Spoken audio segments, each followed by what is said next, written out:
तो गाइस आज हम बात करेंगे लूकिज्म के चैप्टर नंबर 507 के बारे में और उम्मीद करता हूँ कि पिछला चैप्टर अब तक आपने देख लिया होगा। तो खैर आज की वीडियो की शुरुआत में हम देखते हैं क्रिस्टल का घर। बाहर बारिश हो रही होती है और क्रिस्टल अंदर नहा रही होती है। इसी के साथ साथ क्रिस्टल अपने मन में कहती है, लगता है डैड को किसी चीज के ऊपर शक हो रहा है। उनके शेड्यूल में जो बिजनेस ट्रिप्स नहीं रहती थी उनकी संख्या काफी ज्यादा बढ़ चुकी है। लेकिन इतने में ही क्रिस्टल देखती है टीवी में न्यूज आ रही होती है। न्यूज वाला बोल रहा होता है चॉनलियोंग डेवलपमेंट से रिलेटेड जो मामला है हमें पता चल चुका है वो करप्शन वाली डील किसके बीच में हुई थी। दरअसल वो डील चार्ल्स चोई और किसी पॉलिटिशियन के बीच में हुई थी और चॉनलियोंग डेवलपमेंट के नाम पे जो भी फंडिंग हुई है वो भी इलीगल तरीके से हुई है, जैसे कि माइनर्स को इस्तेमाल करके पैसा कमाया गया है। साथ ही साथ में स्कूल के जो बच्चे लापता हो रहे हैं उसके पीछे भी सुनने में आ रहा है कि चार्ल्स चोई का हाथ है। और क्रिस्टल अभी ये खबर सुन के काफी ज्यादा हैरान हो जाती है। वहीं दूसरे सीन में हम देखते हैं चार्ल्स चोई अपनी कार में जा रहा होता है और अपने साथ के एक बंदे को बोल रहा होता है, तो बताओ अभी हालात कैसे हैं। चार्ल्स के साथ का बंदा कुछ डॉक्यूमेंट्स को देखते हुए कहता है,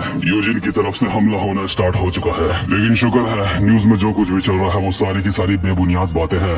उसका कोई भी सबूत उन लोगों के पास नहीं है। अभी जो कुछ भी न्यूज में चल रहा है, जो कुछ भी यूजिन कर रहा है उसको हम अपनी ताकत से खत्म कर सकते हैं। यूजिन अभी जिस तरीके से न्यूज वालों के जरिए हमारे ऊपर अटैक कर रहा है उसमें थोड़े बहुत तो फैक्ट्स हैं, लेकिन ये कोई इतनी बड़ी डील नहीं है जिससे तुम जेल जा सको। और गाइस ये जो बंदा होता है इसका नाम होता है बियॉन्ड किम और ये चार्ल्स के 10 जीनियसेस में से एक होता है। तो फाइनली 10 जीनियसेस में से एक और जीनियस अब हमें शो हो चुका है। बियॉन्ड कहता है, मुझे लगता है आगे से अब हमारी मीडिया वॉर होने वाली है, लेकिन मुझे पूरा यकीन है मीडिया वॉर से हमारा कुछ भी नहीं जाएगा, इसलिए मेरे ऊपर यकीन करो। लेकिन हाँ, ये बात मैं रेड पेपर के लिए नहीं कह सकता। अगर मैं सारे मामले से निपट भी लूं तो भी मैं रेड पेपर से नहीं निपट पाऊंगा। इसका मतलब जैसे ही यूजिन के हाथ में वो रेड पेपर आता है तुम्हारा खेल खत्म हो जाएगा। इसलिए चाहे कुछ भी हो जाए वो रेड पेपर हमें अपने कब्जे में लेना होगा। चार्ल्स बारिश की बूंदों को देख के कहता है, तुम रेड पेपर की चिंता मत करो, जब ये मामला उसके हाथ में आएगा ये मामला सॉल्व हो जाएगा। और इस वक्त वहाँ पे गन है ना। वहीं दूसरे सीन में हम देखते हैं गन को, जिसकी फाइट हो रही होती है सेकंड जनरेशन से। गन के पूरे शरीर में अभी चेन्स लिपटी हुई होती हैं और श्यामल हरामखोर फाइनली अभी सामने आता है जो कि सिगरेट पी रहा होता है। और लाल टमाटर जहरी अपने मन में बोल रहा होता है, नहीं ऐसा नहीं हो सकता।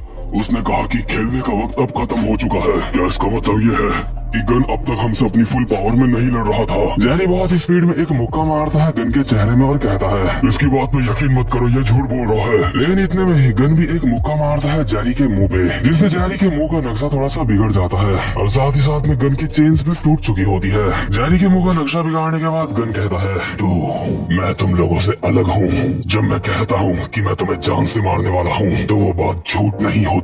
इतने में ही वास्को अपनी फाइटिंग पोजीशन में आ जाता है और कहता है, ऐसी एक्टिंग मत कर जैसे तू बिल्कुल ठीक है। मेरी आंखें ये साफ साफ देख सकती है तू थक चुका है। और वास्को भी इस्तेमाल कर रहा होता है ब्रैकडैक की फॉरबिडन टेक्निक नंबर 1। वास्को बहुत ही स्पीड में गन की तरफ भागता हुआ जाता है और एक मुक्का मारता है गन के पेट में। इसी के साथ साथ हमें एक पुराना सीन दिखाया जाता है जहाँ पे वास्को के साथ के बंदे वास्को को बोल रहे होते हैं, वास्को भाई हम भी आपके साथ फाइट करना चाहते हैं, हमें भी आपकी मदद करनी है।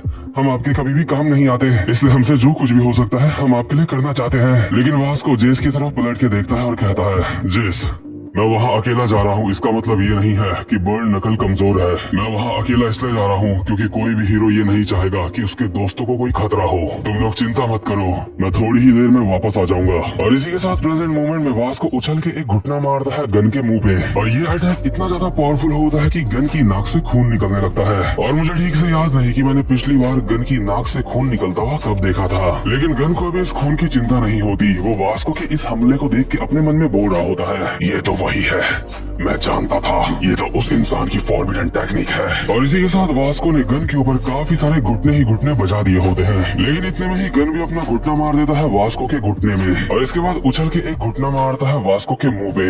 यानी कि गन वास्को की ही टेक्निक में उससे आगे निकल चुका होता है। गन वास्को के ही हमले उसके ऊपर कर रहा होता है और अपने मन में बोल रहा होता है, ये उसी इंसान की टेक्निक है, लेकिन अभी ये काफी नहीं है मेरे लिए। और गाइस ये बात तो साफ है, गन अभी सोच रहा होता है ब्रैकडैक के बारे में। और यकीन मानो ब्रैकडैक सच में एक काफी ज्यादा खतरनाक बंदा है। अभी जैसे ही वास्को के मुंह पे घुटना पड़ता है तो उसकी भी हालत खराब हो जाती है। उसको देख के ऐसा लग रहा होता है जैसे वो अनकॉन्शियस हो चुका है। वास्को को निपटाते साथ ही गन कहता है 3। लेकिन इतने में ही यहाँ पे आता है जैक ली, जो कि गन के ऊपर काफी ज्यादा फुर्ती में अटैक कर रहा होता है, इतनी फुर्ती में कि दिखाई भी नहीं दे रहा होता। और देखते ही देखते जैक गन को बहुत ही बुरी तरह से बजा देता है, लेकिन गन अचानक से जैक का गला पकड़ लेता है और कहता है, जैक ली तो काफी सारी नई ट्रिक्स सीख चुका है। इसी के साथ गन जैक का मुंह पिचका देता है, जिस वजह से जैक के दांत भी टूट जाते हैं। लेकिन जैक इतनी आसानी से हार मानने वालों में से नहीं है। जैक अपनी फुट पोजीशन को ठीक करता है और एक खतरनाक सा मुक्का मारता है गन की रिब्स में। लेकिन इतने में ही गन एक खतरनाक सा मुक्का मारता है जैक के ऊपर, और इस मुक्के को देख के लग रहा होता है अगर ये जैक के पड़ गया तो जैक की कहानी खत्म हो जाएगी।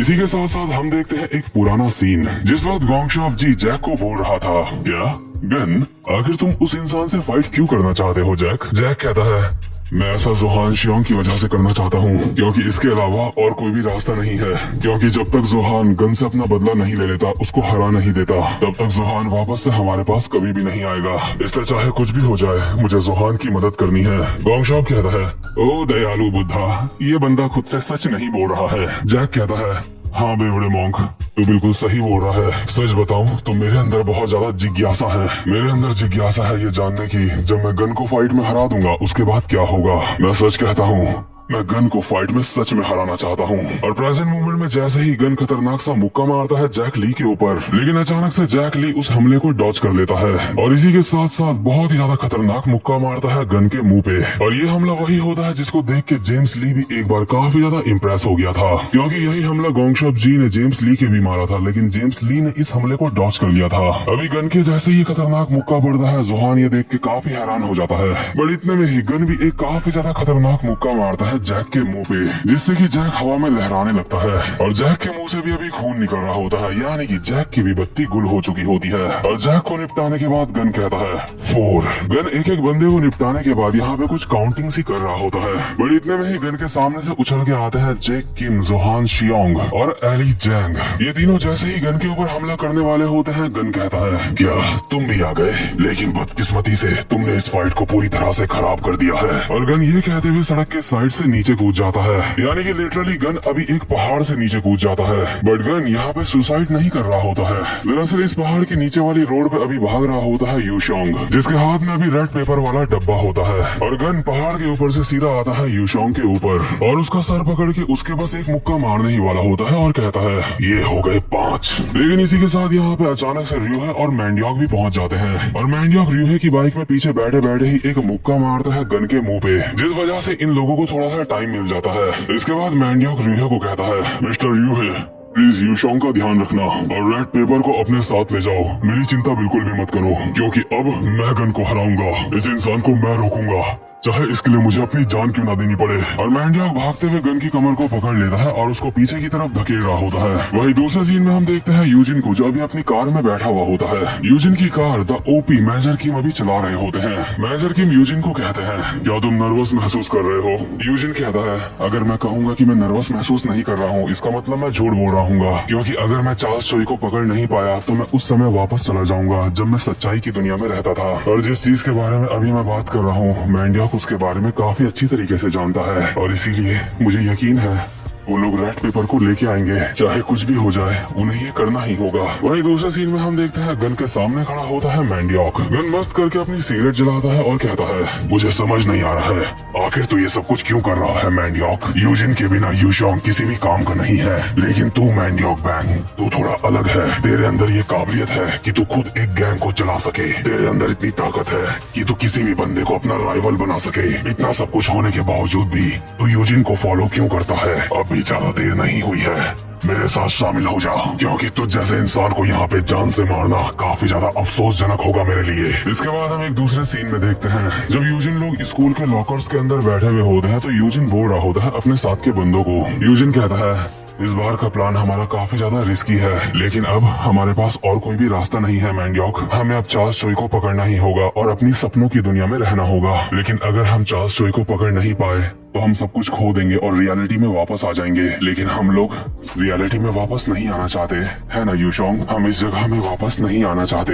और अभी हम देखते हैं लॉकर के दरवाजे में अजीब अजीब सी बातें लिखी हुई होती है यूजिन के लिए, और इन बातों को देख के ऐसा लग रहा होता है जैसे पहले यूजिन को बुली किया जाता था। लेकिन ये चीज अभी हम कंफर्म तरीके से नहीं कह सकते। लेकिन एक बात तो क्लियर है कि पहले यूजिन लोगों की लाइफ इतनी ज्यादा अच्छी नहीं थी। और हम देखते हैं यूजिन की आंख से आंसू आ रहे होते हैं और वो मैंडियोक को बोल रहा होता है, हम रियलिटी में वापस नहीं जा सकते, इसलिए मैं तुमसे भीख मांगता हूँ।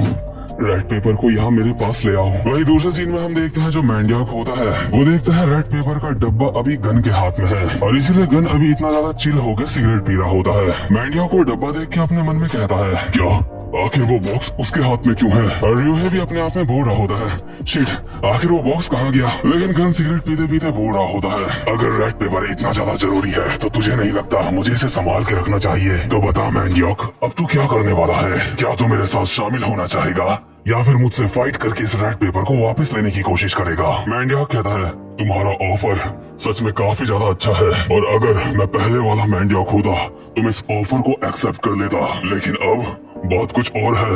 मैंने उस इंसान से पहले ही वादा कर लिया है। मैंने वादा किया है कि हम अपनी सपनों की दुनिया में जिएंगे। और ये कहते हुए मैंडियाक अपना कोट फाड़ देता है और अपने मन में बोल रहा होता है, मैं देख सकता हूँ गन अब थक चुका है। गन कहता है, तुझे लगता है तू मुझे जान से मार देगा? लगता है सच में तू अब भी अपनी सपनों की ही दुनिया में है। लेकिन मैंडियाक अभी काफी ज्यादा सीरियस हो चुका होता है और अपने बाल बांधते हुए गन को कहता है, क्या तुझे ऐसा लगता है? अगर ऐसी बात है तो तू बिल्कुल गलत सोच रहा है, क्योंकि अपनी सपनों की दुनिया में रहने के लिए मुझे तुझे भी सरपास करना होगा। और यार मैंडियाक को साथ ही वाला चैप्टर यहीं पे खत्म होता है। और गाइस उम्मीद करता हूँ कि आपको आज की वीडियो भी अच्छी लगी हो। और फाइनली